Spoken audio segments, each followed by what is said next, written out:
السلام علیکم ویورز، میں ہوں شاکر سولنگی۔ ویورز، عمران خان کے خلاف سائفر کیس، شیخ رشید احمد کی لال حویلی سیل ہونے کا کیس اور عسکری ٹاور اور جناح ہاؤس حملہ کیس، جس میں خدیجہ شاہ جس کا تعلق فوجی فیملی سے ہے اور ان کی ضمانت کا ایشو ہے، یہ تین کیسز آج عدالتوں میں ان سے متعلق تین چیزیں عدالتوں میں ڈیولپمنٹس ہوئی ہیں۔ ایک تو اس کے بارے میں بات کروں گا تینوں چیزوں پہ۔ ایک تو شیخ رشید کی لال حویلی ڈی سیل نہیں ہو سکتی۔ آج Lahore high court Rawalpindi bench میں کیس تھا اور درخواست یہ تھی کہ لال حویلی ڈی سیل کی جائے، کیونکہ شیخ رشید احمد گرفتار ہیں تو ان کے گرفتاری کے فوراً بعد لال حویلی بھی سیل ہوئی تھی۔ لال حویلی کا کیس یہ ہے کہ یہ متروکہ وقف املاک کی ملکیت ہے۔ شیخ رشید احمد کلیم کر رہے ہیں کہ بھئی میری ملکیت ہے، میں نے خریدی ہے اور میرے پاس رجسٹری موجود ہے، لیکن متروکہ وقف املاک دعویٰ کر رہا ہے کہ بھئی ان کی رجسٹری درست نہیں ہے اور یہ ملکیت ہے ہماری، اس لیے اب متروکہ وقف املاک کے حکم پر، چیئرمین کے حکم پر یہ سیل کی گئی ہے لال حویلی۔ اور یہ سپریم کورٹ کا حکم تھا، ایکچولی عدالت کا حکم تھا کہ جہاں جہاں بھی متروکہ وقف املاک کی ملکیت ہے جو زیر قبضہ ہے کسی بھی شخص کے، کسی بھی ادارے کے، کسی بھی فرد کے، تو وہ واگزار کرائی جائے، قبضہ خالی کرایا جائے۔ تو اسی لیے لال حویلی بھی اس زد میں آئی ہے۔ شیخ رشید احمد کے ساتھ کوئی دشمنی نہیں کی گئی، شیخ رشید احمد کو کوئی ٹارگیٹ نہیں کیا گیا اس لال حویلی کے حوالے سے۔ باقی تو شیخ رشید احمد اندر ہیں، ظاہر ہے وہ تو ٹارگیٹ پہ ہیں، کیونکہ جو 9 مئی کے واقعات ہوئے تھے، فوجی تنصیبات پر حملے ہوئے تھے، اس میں عمران خان کے موقف کی وہ حمایت کرتے رہے ہیں۔ ہر قسم کا جو بھی اقدام عمران خان نے کیا ہے اس کا تشہیر کرنے والا، حمایت کرنے والا، سب سے بڑا سمجھے ترجمان شیخ رشید احمد بنے ہوئے تھے، تو وہ تو گرفتار ہونے تھے، لیکن لال حویلی کا کیس اس گرفتاری، شیخ رشید احمد کی گرفتاری یا 9 مئی کے واقعات سے ہٹ کر ہے۔ یہ سپریم کورٹ کا حکم تھا کہ متروکہ وقف املاک کی تمام ملکیتیں جو زیر قبضہ ہیں وہ خالی کرائی جائیں، قبضہ چھڑوائے جائیں۔ لال حویلی اس زد میں آئی ہے۔ تو آج عدالت میں معاملہ تھا، درخواست گئی، لیکن عدالت نے فوری طور پر ڈی سیل کرنے سے کی درخواست مسترد کر دی ہے۔ اب اگلی سماعت تک لال حویلی سیل ہی رہے گی، جو پوزیشن ہے لال حویلی کی اسی پوزیشن میں رہے گی، یہ حکم دیا ہے عدالت نے۔ تو تینوں خبریں، اچھا خدیجہ شاہ کی ضمانت جو ہے، ضمانت کی درخواست تھی، اس پر فیصلہ عدالت نے محفوظ کر لیا ہے۔ فیصلہ کیا دے گی، کیونکہ اس سے پہلے بھی صنم جاوید ہیں، مختلف خواتین ہیں پی ٹی آئی کی جو 9 مئی کے واقعات میں ملوث رہی ہیں مختلف مقامات پر، ان کی ضمانتیں پہلے بھی ہوتی رہی ہیں لیکن وہ مسترد ہوتی رہی ہیں۔ اگر ضمانت ہو جاتی ہے تو دوسرے کیس میں وہ گرفتار ہو جائیں گی۔ اس طرح کا سین 9 مئی کے واقعات میں ملوث پی ٹی آئی کے لوگوں کے ساتھ ہو رہا ہے اور ان کے ساتھ بھی یہی ہو رہا ہے۔ تو بڑے عرصے سے خدیجہ شاہ بھی، صنم جاوید بھی اندر ہی ہیں، ان کی سماعتیں چل رہی ہیں۔ تو آج فی الحال فیصلہ محفوظ کیا ہے۔ تیسری خبر ہے عمران خان کے خلاف سائفر کیس کی۔ سائفر کیس کے حوالے سے جو ایک فیصلہ آیا ہے جج کا، جو اڈیالہ میں کر رہے تھے سماعتیں، اس کو یعنی اسلام آباد ہائی کورٹ میں چیلنج کیا ہے۔ سائفر کیس میں عمران خان پر جو فرد جرم عائد ہونا تھا، 17 کو فرد جرم عائد ہونی ہے، یہ عدالت کہہ چکی ہے، جج کہہ چکا ہے۔ تو اس کو چیلنج کیا ہے آج پی ٹی آئی کے وکلاء نے اسلام آباد ہائی کورٹ میں۔ تو یہ تین خبریں ہیں، میں خبریں آپ کو پڑھ کر سنا دیتا ہوں، چیزیں کلیئر ہو جائیں گی۔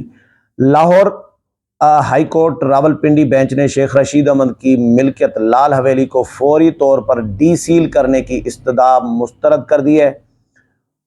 Lahore high court Rawalpindi bench کے جسٹس مرزا وقاص رؤف نے لال حویلی ملکیتی تنازع کیس پر سماعت کی۔ شیخ رشید احمد اور ان کے بھائی شیخ صدیق کی جانب سے ایڈوکیٹ سردار عبدالرزاق متروکہ وقف املاک کے ڈپٹی ایڈمنسٹریٹر آصف خان اور ایڈیشنل ایڈوکیٹ جنرل صدیق اوان عدالت میں پیش ہوئے۔ شیخ رشید احمد کے وکیل نے چیئرمین متروکہ وقف املاک بورڈ کے فیصلے پر اعتراض اٹھاتے ہوئے کہا کہ بورڈ میں سیکریٹری اور ڈی جی سمیت تمام عہدے چیئرمین کے پاس ہیں۔ سیکریٹری بھی چیئرمین ہی ہے، چیئرمین بھی چیئرمین ہی ہے اور ڈی جی بھی چیئرمین ہی ہے۔ ہماری دائر کردہ اپیل پر ہمیں نہیں سنا گیا۔ عدالت نے اسپیشل ایڈوکیٹ جنرل کو متروکہ وقف املاک بورڈ کے چیئرمین کے اختیارات سے متعلق تفصیلات کے لیے آدھے گھنٹے کا وقت دیا اور سماعت میں وقفہ کیا۔ وقفے کے بعد سماعت کے آغاز پر عدالت نے لال حویلی فوری طور پر ڈی سیل کرنے کی استدعا مسترد کر دی، تاہم لال حویلی کیس کی پٹیشن باقاعدہ سماعت کے لیے منظور کر لی ہے۔ عدالت نے کہا کہ پٹیشن کے فیصلے تک لال حویلی کی موجودہ پوزیشن برقرار رہے گی۔ آئندہ سماعت 19 اکتوبر کو آئندہ سماعت پر مفصل سنایا جائے گا اور کیس کو التوا نہیں ملے گا۔ دوسری خبر چیئرمین پی ٹی آئی کے حوالے سے سائفر کیس کے حوالے سے کہ عمران خان کے خلاف سائفر کیس میں فرد جرم عائد کرنے کا حکم اسلام آباد ہائی کورٹ میں چیلنج کر دیا گیا ہے۔ Chairman P T I Imran Khan کے وکیل شیر افضل مروت کے ذریعے درخواست دائر کی گئی ہے اسلام آباد ہائی کورٹ میں، جس میں انہوں نے 9 اکتوبر کے ٹرائل کورٹ کے فیصلے کو کالعدم قرار دینے کی استدعا کی ہے کہ ٹرائل کورٹ نے 9 اکتوبر کو فیصلہ دیا ہے کہ عمران خان اور شاہ محمود قریشی کے خلاف 17 اکتوبر کو فرد جرم عائد کی جائے گی، تو اس حکم کو کالعدم قرار دیا جائے، یہ استدعا کی گئی ہے اسلام آباد ہائی کورٹ سے۔ اچھا، عمران خان نے درخواست میں کہا ہے کہ ٹرائل کورٹ نے لکھا کہ کیس کی نقول وصول کر لیں، حالانکہ نقول وصول نہیں کی۔ جیل سماعت کے خلاف ہائی کورٹ کے فیصلے کا بھی ٹرائل کورٹ نے انتظار نہیں کیا۔ 9 اکتوبر کے آفیشل سیکریٹ ایکٹ کی خصوصی عدالت کے فیصلے کو کالعدم قرار دیا جائے۔ خصوصی عدالت کا جج جو ہے یہ عمران خان کے خلاف سائفر کیس کی اڈیالہ میں ہی سماعت کر رہا ہے۔ ابھی 9 اکتوبر کو اڈیالہ میں سماعت ہوئی جس میں وکلاء بھی شریک ہوئے، شاہ محمود قریشی کو بھی پیش کیا گیا، اس میں عمران خان کو فیسلیٹیٹ بھی کیا۔ عمران خان کے لیے دیوار بیرک کی ایک طرف کی دیوار بھی گرانے کا جج نے حکم دیا کہ تاکہ عمران خان واک کر سکیں، ورزش کر سکیں، کیونکہ عمران خان نے کہا کہ مجھے ایک پنجرے میں بند کیا گیا ہے، چھوٹے کمرے میں بند کیا گیا ہے، میں چہل قدمی نہیں کر سکتا، واک کرنے کے لیے جگہ نہیں ہے، تو جج نے بیرک کا ایک دیوار گرانے کا حکم دے دیا کہ بھائی ان کو اسپیس دیا جائے تاکہ لاڈلے کو فیسلیٹیٹ کیا جائے۔ لیکن اس کے باوجود لاڈلے نے احتجاج کیا جج کے سامنے کہ مجھے سہولتیں نہیں مل رہی۔ اچھا جی، تیسری خبر خدیجہ شاہ سے متعلق ہے۔ لاہور ہائی کورٹ نے عسکری ٹاور اور جناح ہاؤس حملہ کیس میں خدیجہ شاہ کی ضمانت کی درخواستوں پر فیصلہ محفوظ کر دیا ہے۔ سوشل میڈیا ایکٹیوسٹ خدیجہ شاہ کی ضمانت کی درخواستوں پر سماعت لاہور ہائی کورٹ میں ہوئی۔ جسٹس عالیہ نیلم کی سربراہی میں 2 رکنی بینچ نے درخواستوں پر فیصلہ محفوظ کر لیا۔ متعلقہ ریکارڈ پیش نہ کرنے پر عدالت نے برہمی کا اظہار کرتے ہوئے استفسار کیا کہ کیا خدیجہ شاہ ایف آئی آر میں نامزد ہیں، جس پر اسپیشل پراسیکیوٹر نے جواب دیا کہ خدیجہ شاہ ایف آئی آر میں نامزد نہیں ہیں، ان پر ریاست کے خلاف نعرے بازی کا الزام ہے۔ شناخت پریڈ کے بعد ان کا بیان ریکارڈ کیا گیا، وہ موقع پر موجود لوگوں کو حکومت کے خلاف اکسا رہی تھیں اور اپنے اکاؤنٹ سے تصاویر بھی اپلوڈ کیں۔ عدالت نے کہا کہ احتجاج کرنا ہماری سوسائٹی کا کلچر ہے، ایک لیڈر کال دے تو لوگ احتجاج کے لیے نکلتے ہیں، آپ کسی کو احتجاج کرنے سے نہیں روک سکتے، اتنی باریک بینی میں نہ جائیں کہ کل آپ کو مشکلات ہو۔ عدالت نے استفسار کیا کہ خدیجہ شاہ کے بیان میں غیر قانونی کیا بات ہے، یہ کہنا کہ ماؤں اور بہنوں کی عزت محفوظ نہیں کیا غیر قانونی ہے؟ کیا آپ نے ٹویٹر انتظامیہ سے اکاؤنٹ اور اس ٹویٹ کی تصدیق کرائی؟ جس پر اسپیشل پراسیکیوٹر نے کہا کہ جی خدیجہ شاہ خود اس اکاؤنٹ کو اپنا اکاؤنٹ مانتی ہیں۔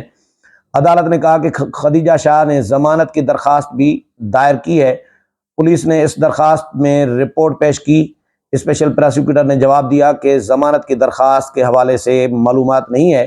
عدالت نے کہا کہ پولیس فائل کو دیکھے، کیا اس میں سب کچھ درست ہے؟